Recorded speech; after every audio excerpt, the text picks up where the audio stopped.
Hi, welcome to our travel channel, Traveling with Chris and Wendy. I'm Chris. I'm Wendy.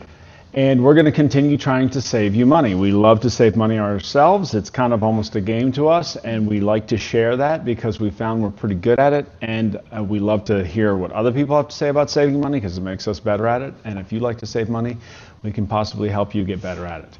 This is video number 3 in a 3-part series where we're talking about the total cruise cost if you go on a cruise. Because again, number 1 is the cruise fare, and often is the largest portion, but not always, but the cruise fare itself, which gets you on the ship, etc.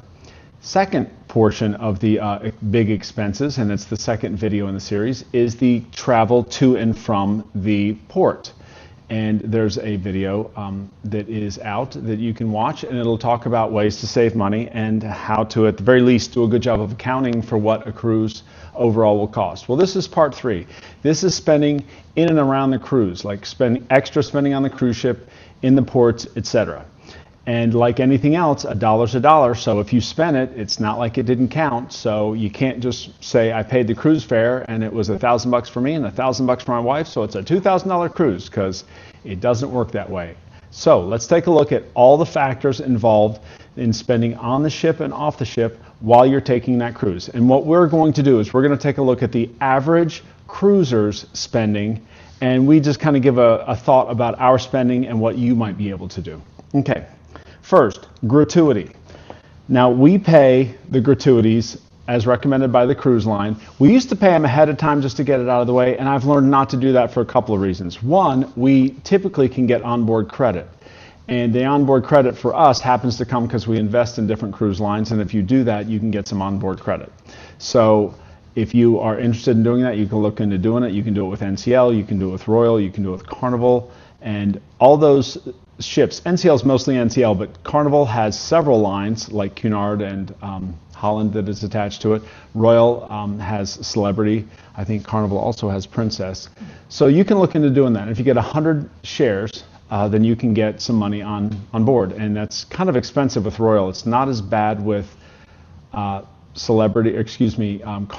and it's even cheaper, I think, with NCL. But go ahead.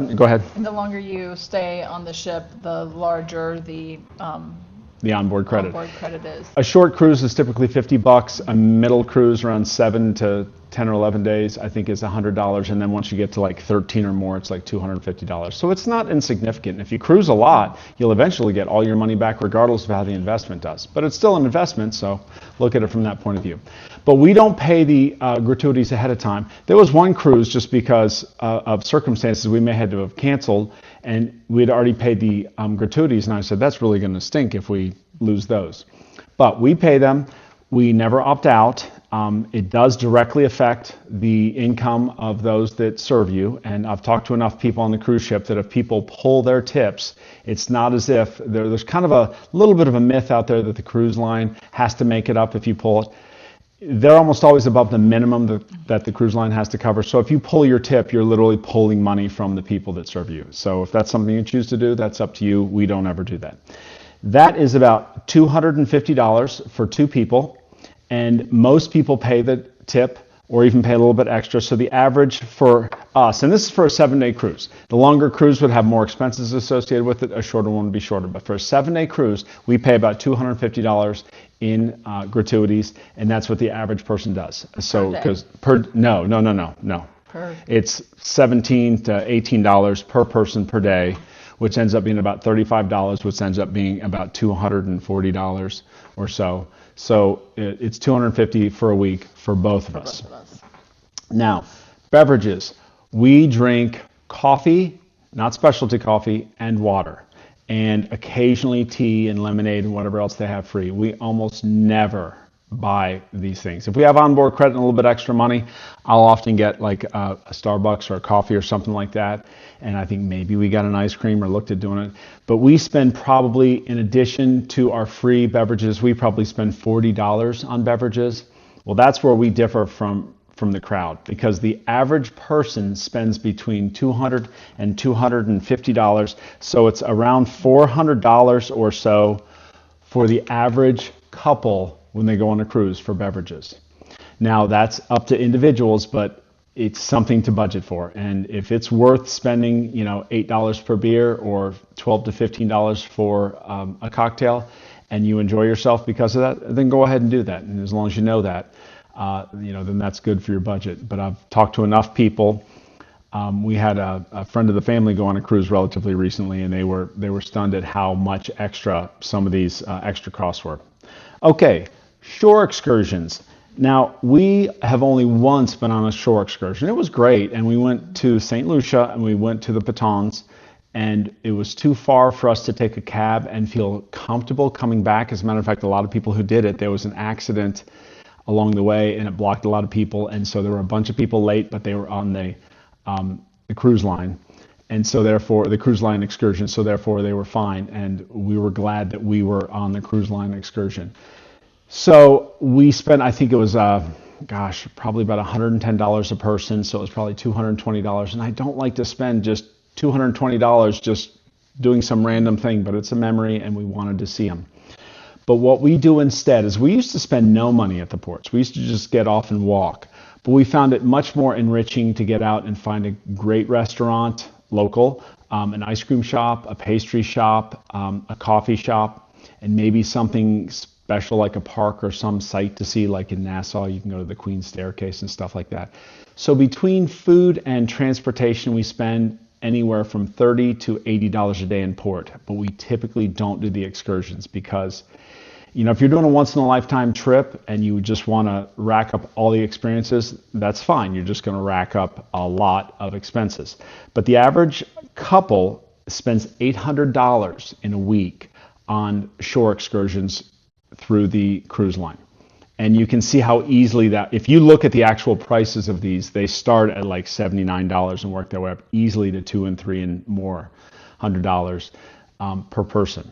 So do your research ahead of time, but a lot of times the ports have a lot to offer, particularly if you just go to a nice local restaurant and the pastry shop. We just love. I don't know what it is about the pastry shops. They almost always have taxis right when you get off the ship where you can go to a beach or go snorkeling or whatever you want to do. Yeah, and the first time you do it, you're probably a little bit nervous. This last time we were in Cologne, Panama, and we had just negotiated, actually it was a fairly set price, but we talked to them and found out what we were going to get. Another couple came along and they were so nervous, and I just kept saying, it's okay, they're not going to rip you off. This is the price. And they were like, well, what about this? And they just were almost like frozen. And I said, it's okay, you're going to be fine. You kind of have to get past getting in and out of a taxi in a foreign country with people speaking a foreign language and using foreign currency, although often they take dollars. But you just feel like everything's just crazy and out of your control. And for a goof like me, who can sometimes be a little bit control freak about our safety and things like that, you just had to get over it. And then you can go to some of the greatest beaches and hang out, or snorkel or something like that. And the taxi drivers make you feel very comfortable. They don't ask usually for the money up front. They wait till they come back and pick you up if you want to ride back, which is nice because they want their money and they're going to come back and pick you up. I was very surprised. I kept thinking everybody's got an angle of always trying to get an extra dollar out of me, and they want to make money, but every time we've done this, it's been a round trip, and they haven't collected the money until we came back. And I was like, there's no way they're going to forget us. Because they don't have any money. They dropped us off for free. So the taxis are a big part of it, and they're half of the excursions, because a lot of these excursions are just events to do on the island, and you're paying a bunch of money for the ship to get you there and you to feel comfortable. And if that's important, then do it that way. But if you can get yourself there and back for a reasonable cost, you can often easily cut your excursion price in half. Okay, so specialty dining. The average person spends $100 on specialty dining, which means that they are going to spend a couple $100 per couple for a week on specialty dining. And we've looked at doing this before, and the food, first of all, we eat too much on ships. And this last ship that we were on, the Cunard, had such wonderful food in the dining room. If you're watching that series, you can see all the stuff that they had in the Cunard main dining room.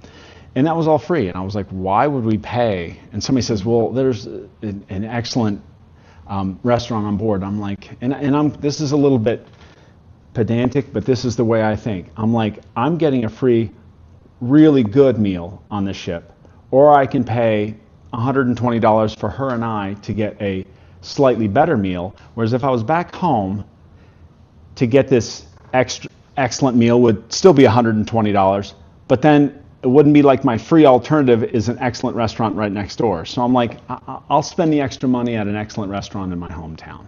That's just kind of the way I think, and I'll go with the free. But people have differing views, so just keep that in mind with respect to the budget. Spa, the average person spends $80 on a spa. We never spend anything. Again, if you're looking for the cruise of a lifetime, or if you just love a good massage or a facial, or you want to get your hair done before a special night, that's an option right there. Photos, the average couple spends $100. We again spend nothing, and we take a lot of good pictures ourselves. I take that back. We did, when we went through the Panama Canal, spend $40 on the video that they put together for the Panama Canal, and mostly just because it was the experience. We were there. We could get online and see it and download it any time of some other cruise, but we were like, that's a memory for us. So we splurged and spent $40. But out of all the cruises we've ever taken, that's the only money we ever spent on photography, or the photo shop, or the photo store. Wi-Fi. The average couple spends between $200 and $250 because they typically get it. We spend about $140 because one of us always gets it. We have an extra adult living in our home and an aging person who needs somebody to keep an eye on them. And when we're here, we do that, and when we're gone, the other person does. And so we need to keep a very close eye on what's going on back home. And we want to stay in contact, so we don't ever put ourselves in a situation where we don't have good connection. Now we've tried, what is that? SkyGig. We tried SkyGig, and I tell you what, I hope I don't get sued for this, but it was awful. And when it worked, it was okay, but I mean, every time she did it on her phone, every time she tried to sign in, there was a different problem. And sometimes it was like, oh, you're too close to shore, and then other times it was like, it's just not registering, and she just looked at this thing, and she's very tech savvy, so it wasn't like she didn't understand it. And so then when we would get to the next port, we have T-Mobile, is it? Yeah, we have T-Mobile. We have T-Mobile, and we have the international package, which is, by the way, wonderful. And so when we're at port, we never have any issues. A lot of people are like, oh, when we're on these islands, we don't have any connection. We got to get back on the ship. We're the opposite. We have great connection on the islands. So we just finally, but it was like $8 or $9 a day, and we were like, this is wonderful. And we were just like, it's not worth it. And I hate paying somebody $20 and sometimes $20+ a day to get mediocre at best Wi-Fi, but we kind of have to do it. So that's kind of the boat we're in, and if you really need to stay connected, you can do that. But honestly, if it wasn't for the people staying in our home with us, we wouldn't get the Wi-Fi. So it's a great way to be unplugged and not worry about stuff. And if anything crazy is going on, in a couple of days I'll be in a port and somebody can let me know what it is. All right, in casino, the average couple spends $120 in the casino in a week. And that's because a lot of people spend none and a lot of people spend a lot, but we spend none. And that's just our choice. Some people use it to get credits, and some will swear by how you can get free cruises. And then I've looked into it, it doesn't seem as easy as they say, but I'm not going to question them because I haven't really tried it. But we're just not, if we enjoy gambling, we might dabble with that just to see if we can get some free cruises out of it and enjoy gambling, but we're not gamblers, and I wouldn't be any good at it. And so I'd probably lose my shirt and then be like, well, that was a $7,000 free cruise. I don't know. But we don't do it. But the average person spends about $120, our average couple spends $120, and we spend $0. Overall, the average couple spends between $2,000 and $2,500 in a week on extra expenses on a cruise, which, given how hard we fight to get a good cruise fare, if you watch video number 1, that would over double the cost of our entire vacation, both the travel and the cruise fares. But we spend about $800 extra, and on a week-long cruise, we spend probably, our cruise fare would be somewhere between $600 if it was a little bit less expensive cruise, or maybe $800 if it was a little fancier cruise. So that really is like one cruise fare, $800, another cruise fare, $800, expenses $800. So that just adds another amount to it. So overall, those are the factors that are involved: gratuity, beverages, shore excursions and experiences, specialty dining, spas, photos, Wi-Fi, and casino. And there are other things, just going to the shops and things of that nature. But again, that's completely within your control, whether you're going to shop on the island or shop on the cruise ship. They usually give you specials on the shop, on the onboard shops towards the end of the cruise, but they're not ultra great specials. And some of those things are like 70% off, and I'm like, anybody with any sense of retail knows that if they're offering 70% off, first of all, that means they were horrifically ripping you off to begin with. And odds are they could give you 90% off and they'd still make money. Yeah, and some people spend a lot of money on souvenirs for friends back home. But we found you can actually save money by getting things on Amazon. Literally, I think we did buy these. This one I think we bought when we got home, and this one we bought while we were out. And they must be made at the same factory in Honduras, but it really doesn't matter. But you feel more authentic if you get it on the island. And we would, because the prices are often good. This is probably like, if I bought it on the island, it was probably $12 to $16, and if we bought this on Amazon, it was probably $16 to $18. But the thing is, if you can't find the right sizes and the right colors, then you're just buying something to buy something. So we often come back and buy things. But overall, this is, again, the third in a series. The first was how to keep your cruise fare down. The second one was traveling as inexpensively as possible or efficiently as possible to and from the cruise ship. And this third one was what to do while you're on and off the ship as far as saving money. And the key overall is enjoy your trip, but know ahead of time about what it's going to be, so you're not shocked afterwards and you didn't think it was going to be a $2,500 vacation and it was a $4,000 vacation, or you thought it was going to be $4,000 and it was $9,000, because that just really is a shocker. And here's the thing about us saving money: we're not telling people to go and have a crappy vacation. We're not saying just skimp on every little thing so you have a terrible time. You know, we do the inside staterooms, we avoid like expensive shore excursions, but here's why. And it really comes down to this. If I said to you, do all these things and, double your expenses, would you rather have one cruise where you doubled all the expenses and only could take one cruise, or you were a little bit thrifty and saved a little bit of money and therefore could take two cruises? If your answer is, I'd rather have an extravagant cruise, that's your answer. Then do all those things. But if you're like, I love to go see those places and I love to be on the ship and I love to travel and I'd rather do the two cruises, then it's obvious. And we're just telling you how to do that second part. Our whole goal is to cruise and travel more. And hopefully these three parts could help you do that. The first overall, there's an overall video before any of the three that just talks about it in summary. But hopefully they help you save some money so that you can not only enjoy the cruise, but maybe go on more cruises. So anyway, we love to save money. We love to talk about it. And we hope that you got something out of this that can save you a few dollars. And maybe you can go on some more cruises. If nothing else, you can come back and have more Starbucks when you get it home.